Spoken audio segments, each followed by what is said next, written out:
a into root 7 plus b. இப்போ நமக்கு வந்து ஏவையும் பியையும் கண்டுபிடிக்கணும். ஓகேயா? அப்படி இருக்கும்போது நம்ம என்ன பண்ணோம்னா ஃபர்ஸ்ட் இந்த ரூட் 7 மைனஸ் 2 நம்ம இங்க எழுதி போட்டுருக்கிற மாதிரி ஃபர்ஸ்ட் வந்து அதை வந்து நீங்க பெருக்கிட்டீங்கனாவே போதும். அவ்வளவுதான். அதை தான் நீங்க பண்ண போறீங்க. root 7 minus 2 divided by root 7 plus 2 இது கூட கான்ஜுகேட் அதே வந்து நீங்க பெருக்க போறீங்க. root 7 minus 2 divided by root 7 minus 2 அப்படி எழுதிட்டீங்களா? இப்போ பாருங்க root 7 minus 2 into root 7 minus 2 ரெண்டுமே வந்து சேம் தான இருக்குது. அப்ப என்ன எழுதலாம்?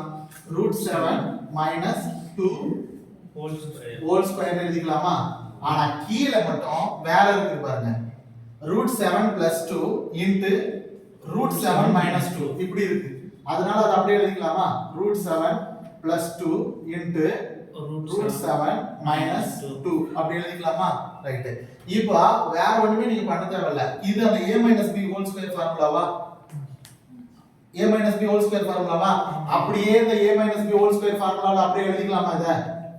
அது என்ன வருதோ அது அப்படியே எழுதிக்கலாமா? எழுதிருங்க. சரியா? அடுத்து இங்க பாருங்க root 7 plus 2 into root 7 minus 2. ஓகேயா? இது a into b அந்த மாதிரி கூட நீங்க வேணாம். அப்படியே கூட நீங்க உள்ளே பெருக்கி கூட நீங்க பண்ணிக்கலாம். அப்ப root 7 into root 7 எழுதிக்கலாமா?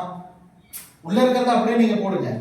அப்புறம் minus root 7 into minus into root அப்படி கூட போட்டுக்கலாமா? அப்ப அப்படியே மல்டிப்ளை பண்ணி டிவைட்ல போட்டீங்க அப்படினு சொன்னா அடிபட்ட ஆன்சர் வரும். புரியுதுங்களா? ரைட். போடுங்க நான் சொல்லிடுறேன்.